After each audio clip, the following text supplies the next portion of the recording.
네, 시청자 여러분, 구독자 여러분, 100원, 200원 후원해주시는 후원자 여러분들께 감사의 말씀드리면서, 오늘 방송을 또 이렇게 켰습니다. 집에서 이제 오랜만에 켰는데요. 시청자 여러분들께 양해를 구할 것은, 제 동영상은 강의 내용의 진정성이 중요한 것이지, 이렇게 요란한 편집과 자막을 넣는 것을 별로 생각하지는 않습니다. 제 강의의 진정성이 중요한 거고, 제 동영상을 보시는 분들에게 흥미를 느끼고 이해를 좀 더 시킬 수 있는 게 중요한 것이기 때문에, 그리고 이제 당장의 수익도 아직은 발생하지 않는 채널이기 때문에, 그렇다고 시청자분들을 무시해서 제가 이제 동영상을 꾸미거나 편집하거나 이런 걸 하지 않는 건 아닙니다. 그렇지만은 시청자분들에게 과도한 편집으로 식은방을 떠는 모습을 보여드리고 싶지는 않아 가지고 제 진정성을 전달하기 위해서 이렇게 지금 형식의 방송을 하고 있는 거고요. 시청자분들이 제 방송의 의도를 좀 더 이해하실 그날이 오기를 바라면서 오늘도 방송을 해보겠는데요. 저는 그렇게 생각합니다. 몇 차례에 걸쳐서 김재규 중앙정보부장이 총을 쏜 11.6 사건이 내란이냐 아니냐부터 해서 여러 가지 얘기를 많이 방송에서 해드렸는데요. 가장 이렇게 핵심적으로 남는 것은 MBC 그 다큐멘터리, 이제는 말할 수 있다 해서도 이렇게 방송된 적이 있습니다만은, 김재규 중앙정보부장이 총을 쏘는 데 있어가지고 뒷 배경에 미국이 있었느냐 없었느냐. 그런데 있었다라고 하는 사람도 있고 없었다라고 하는 사람도 있는데, 현재 그 미국의 그 아카이브 국립문서보관소의 기준이 어떻게 되느냐. 문서가 작성되고 50년이 지나면 대통령이 공개를 할지 말지를 결정하게 되어 있어요. 그러면 50년 동안은 최소한 비공개가 되어질 텐데, 그러면 1979년 80년도에 작성된 문서가 있다면은 2029년과 2030년에 공개가 될지 말지가 결정이 될 것이고, 그때까지는 기다려야 되기 때문에 미국 측의 기록을 우리는 확인할 수 있는 상황은 아니다. 그런 상황에서 이제 객관적으로 알려져 있는 것은 어떤 상황이냐. 그 소설가였던 그 김진명 씨는 무궁화 꽃이 피었습니다라는 소설책에서 박정희 대통령의 죽음은 핵 개발을 견제하기 위한 미국의 의도가 있었고, 그래서 그 이희소 박사의 교통사고도 미국의 CIA나 이런 데서 이렇게 그 조작하지 않았을까, 이런 내용으로 이제 무궁화꽃이 피었습니다라는 소설책도 썼고, 그게 영화로도 만들어졌죠. 그때 아마 이덕화 씨가 대통령을 맡았던 것으로 기억이 되는데, 그렇지만 다른 한편에서는 어떤 입장이 좀 있느냐면, 그때 당시에 주한미국 대사였던 글라이스틴 대사가 뭐라 그랬냐, 미국의 개입이 없다고 이제 회고록에서 밝혔고, 그 다음에 조사를 할 수 있는 데까지 다 조사를 하고 수사를 할 수 있는 데까지 다 수사를 했다고 자부하는 당시 수사부국장이었던 이학봉 씨가 이제 얘기를 했어요. 김재규 뒷배경이 미국이 없었다라고. 그리고 이제 그때 1979년도 11월 26일이었던가요? 종합적으로 11.6 사건을 발표를 했던 전두환 합동수사본부장이 CIA가 개입했다는 얘기에 대해 가지고는 낭설일 가능성이 높지만, 한미 간의 이간질을 원하는 사람들이 소위 그 한미 갈등을 유발하기 위해서 만들어낸 유언비어에 불과할 거다. 유비통신이니까 절대 속지 마라, 이렇게 발표를 한 사실은 있어요.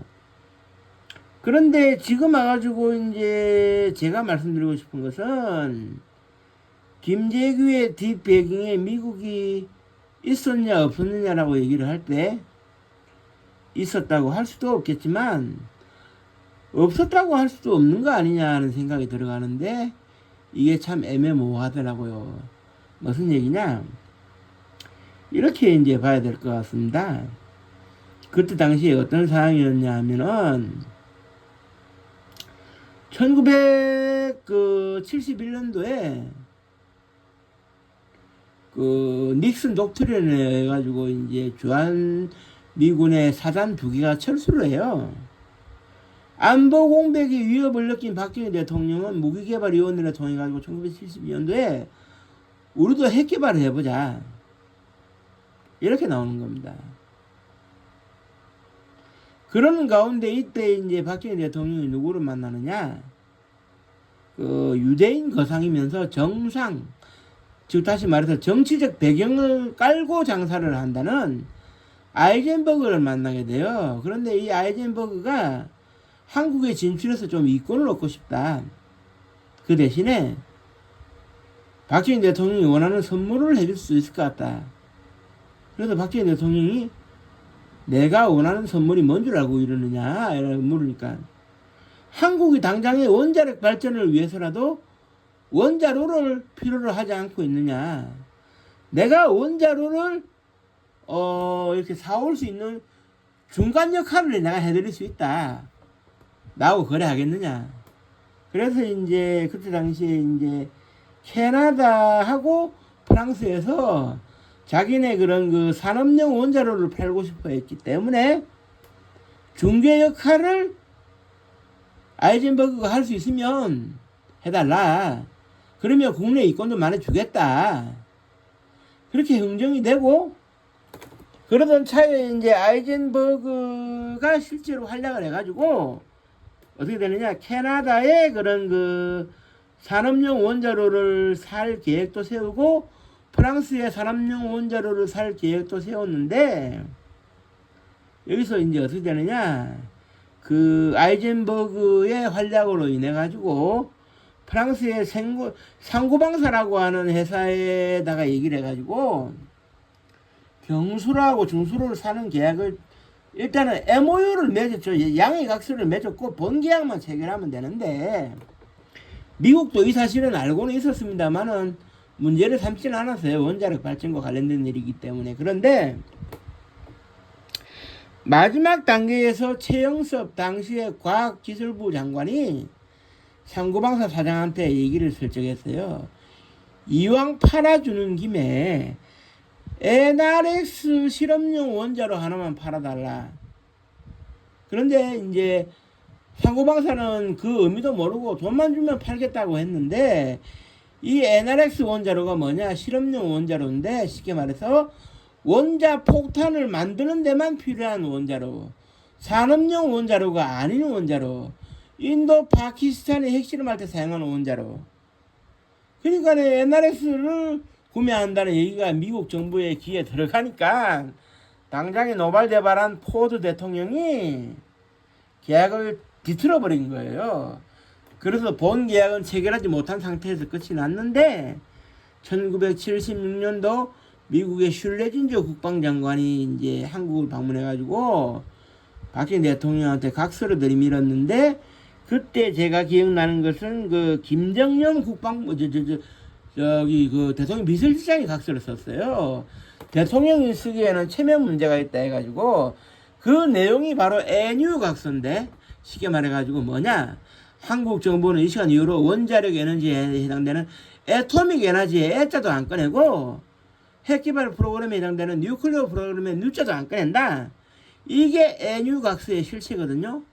그래, 각서를 썼는데, 그러면은 그 이후에 각서 따라가지고 움직여야 되는데, 여기서 이제 묘한 상황이 벌어집니다. 이때부터 알듯 모르듯한 상황이 진행되는 것이, 이게 참 우리가 어떻게 이제 받아들여야 되느냐의 문제인데, 그때 박정희 대통령의 핵개발의 실체는 있었고, NRX 원자로를 구매할 이 시도 자체가 핵개발과 관련이 되기 때문에 실체가 없었다라고 말하는 것은 그건 거짓말일 것이고, 그런데 문제는 1979년 1월 1일 날 오묘한 일이 벌어집니다. 당시에 이제 박정희 대통령은 이제 1월 1일이 되면 부산에 와가지고, 그때 이제 이렇게 영업을 해가지고 이제 부산 최고의 호텔이었던 지금도 있습니다. 해운대에 그 조선비치 호텔, 웨스턴 조선비치 호텔 스위스룸에 묵었는데, 하루 쉬러 온 의미도 있지만 좀 이렇게 편법을 쓴 것도 있어요. 뭐냐, 육군사관학교에서 교육을 받고 있는 생도였던 자기 아들을 외박을 이제 나오게 하기 위한 그런 수단도 있었죠. 편법인데 이거는. 그런데 이날 청와대에서 당직 근무를 서고 있던 선우련 비서관이라고 있었는데, 이 선우련 비서관이 박정희 대통령으로부터 부산에 내려오라는 지시를 받고 헬리콥터를 타고 내려갔어요. 내려갔더니 해운대 백사장을 거니면서 대화를 나누자. 그래 이제 선우련 비서관이 조금 전에 영식 지망군과 다녀오지 않았습니까? 또 갑니까? 물어보니까네. 야, 중요한 얘기를 해야 되는데, 나는 도청이 늘 의심스러우니까 그냥 백사장 가서 얘기하자. 그래, 백사장 가서 담배를 한 대 피면서 얘기를 하는데 뭐라 그러느냐? 내가 은밀하게 보고를 받았는데 81년 초에는 핵폭탄이 완성된다는 보고를 받았다. 이걸 81년 10월 1일 국군의 날 여의도 광장에서 공개를 하고, 이제 한국의 안보에는 걱정이 없으니 내가 명예제대하겠다, 대통령직에서 물러나겠다, 이 얘기를 했다는 겁니다. 그런데 박정희 대통령이 어떤 의미에서 이야기를 했던지 간에 평생 거짓말이라고 해본 적이 없는 선우련 비서관이 박정희 대통령이 했던 얘기를 거짓으로 꾸며냈을 일에 만무하고, 그러면 박정희 대통령이 말했던 그 내용이 진위가 뭐냐, 진짜 사실이냐, 여기에서 이제 우리가 이제 문제를 삼아 볼 수 있는 것은, 그때 당시에 이제 그 뭐랄까요, 핵개발과 관련돼 가지고 세 가지 의문점을 제시할 수가 있어요. 박정희 대통령 얘기에 따라 가지고 세 가지 의문점을 제시할 수가 있는 게, 첫 번째는 애뉴각서를 쓰고 난 다음에 돌아서서 미국 몰래 음지에서 계속 핵개발을 추진했느냐 하는 문제가 떠오르고, 두 번째, 핵개발 과정에서 가장 어렵다는 농축 재처리 과정을 거치고 있었느냐 하는 문제, 그리고 최종적으로 핵실험을 어디서 할 거냐 하는 문제인데, 박정희 대통령 얘기가 사실이라면 그 세 가지 지점이 다 해결이 어느 정도 됐다는 얘기가 되어지거든요. 그러면 여기서 어떤 문제가 벌어지느냐, 핵개발이 애뉴각서 이후에도 진척이 되고 넘지 말아야 할 선을 넘었다라는 것을 미국이 캐치를 했을 수 있고, 캐치를 했다면 이거 안 되겠다, 이제는 박정희 대통령을 제거하는 수밖에 없지 않느냐 라고 해서 김재규를 부추겼을 가능성이 있다는 겁니다. 다만 박정희 대통령의 얘기가 허언이었거나 일종의 뉘앙스에 불과했다면, 그러면 미국이 김재규 부장을 부추길 이유는 없었겠죠. 그런데 그 비슷한 이야기를 당시에 해운항만선장으로 있었고 전직 보안사령관이었던 강창성 장군에게도 했다고 하니, 박정희 대통령이 허언을 할 사람이 아니라고 봤을 때 그게 사실이라고 볼 수도 있을 겁니다. 그러면은 결국 어떻게 되겠습니까? 세 가지 의문에 대해 가지고 이렇게는 볼 수가 있겠죠. 애뉴각서를 써주고 난 뒤돌아서 은밀하게 지하에서 뭔가를 했을 가능성은 있다. 그리고 고리나 월성 원자력을 이용해 가지고, 특히 월성 원자력 발전소는 고리의 중수로, 경수로와 달리 중수로인데, 이걸 유사시에 활용을 하면 농축 채처리도 가능할 수는 있으니까 이걸 활용하지 않았을까, 그래서 농축 채처리 과정을 견뎌내지 않았을까 하는 생각은 들어갑니다. 최종적으로 핵실험을 어디서 했을 건지 그건 제가 알지 못하고 그 얘기는 안 나와 있습니다만은, 뭐 정 안 되면은 만들고 난 다음에 핵실험 과정 없이 그냥 또 공개를 했을 수 있겠죠. 그래서 결론은 뭐냐, 박정희 대통령의 얘기가 허언이 아니었다면 미국이 이 정보를 캐치를 못했을 가능성은 없을 것 같고, 그러면 박정희 대통령의 제거를 위해서 김재규를 부추겼을 가능성.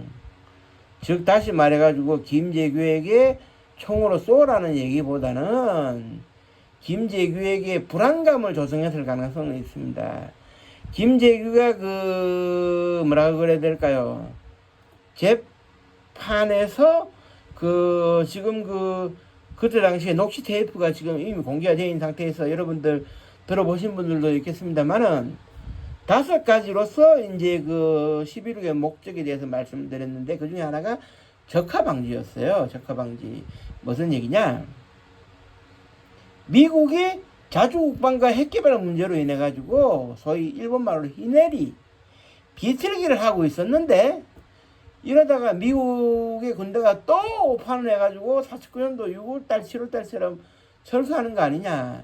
그리고 또 김일성이 오판해가지고 남침해오면 한반도로 쑥대밭이 되고 난 다음에 미군이 들어와서 또 일떠서면 이건 망하는 건 아니냐. 그런 불안감에 대해서 얘기를 했었거든요.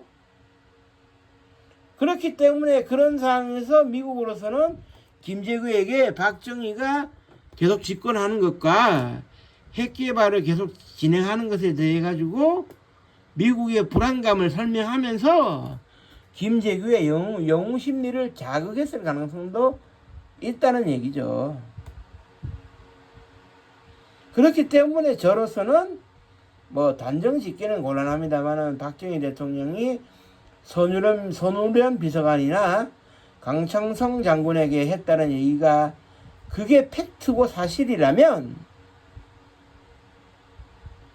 그렇다면은 김재규의 뒷배경에 미국이 과연 없었다라고 얘기할 수 있겠는가 하는 의심은 듭니다.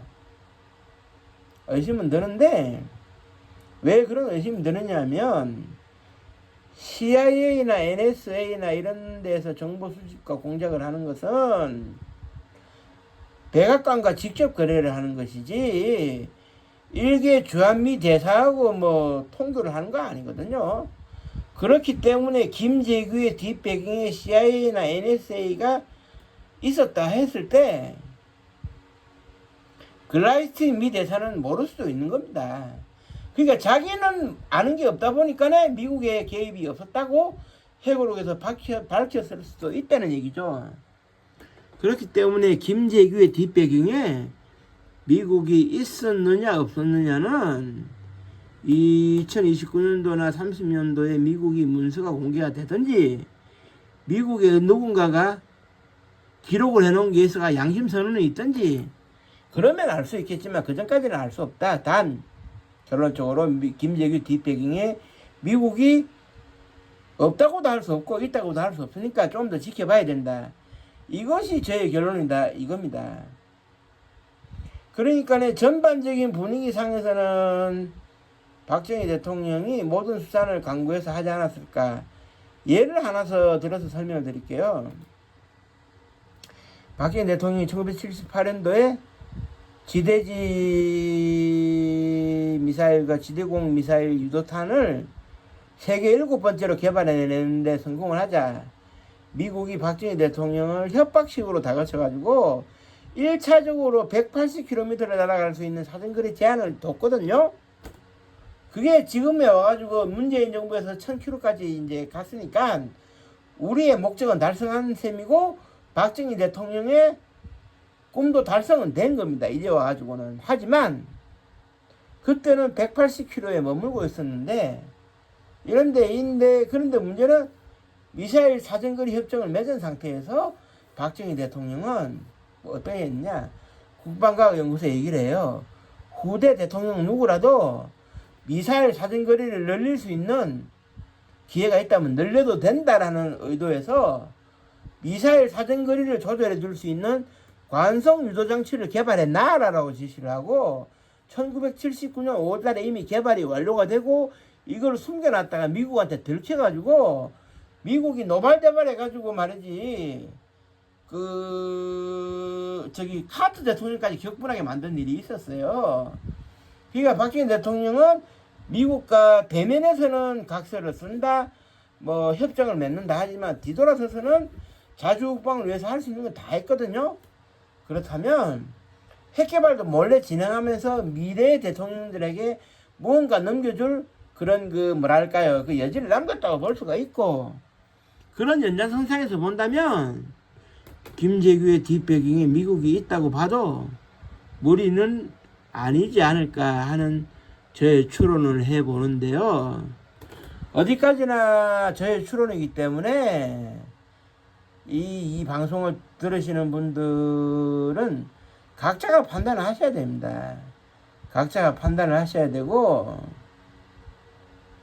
미국에서 이제 문서가 공개되면 더 명확해질 수 있기 때문에, 또 언젠가 그 미국에서 자료가 공개되든지 하면 제가 그 또 이렇게 방송을 할 수 있으면 방송을 이렇게 하도록 하겠습니다. 뭐 사실 뭐 두 얼굴을 가진 미국의 모습을 우리는 봐왔기 때문에 뭐라고 해야 될까요? 미국을 어떻게 바라봐야 될지는 각자의 판단에 달린 건데, 미국이 절대선이 아니다라는 것은 우리가 이미 역사 속에서 증명이 됐기 때문에 좀 더 객관적이고 비판적 시각에서 바라볼 필요도 있다고 생각해서 오늘 방송을 한 겁니다. 그러니까 모든 판단은 여러분들이 하시면 되겠습니다. 각자의 판단대로. 저를 비판하셔도 좋고. 아무튼 오늘 방송은 여기서 마치겠고요. 끝까지 시청해주신 모든 분들께 감사의 말씀 드리면서, 여전히 저에게는 아직도 구독이 힘이 됩니다. 그러니까 구독 한 번만 눌러주고 가십시오. 고맙습니다. 감사합니다.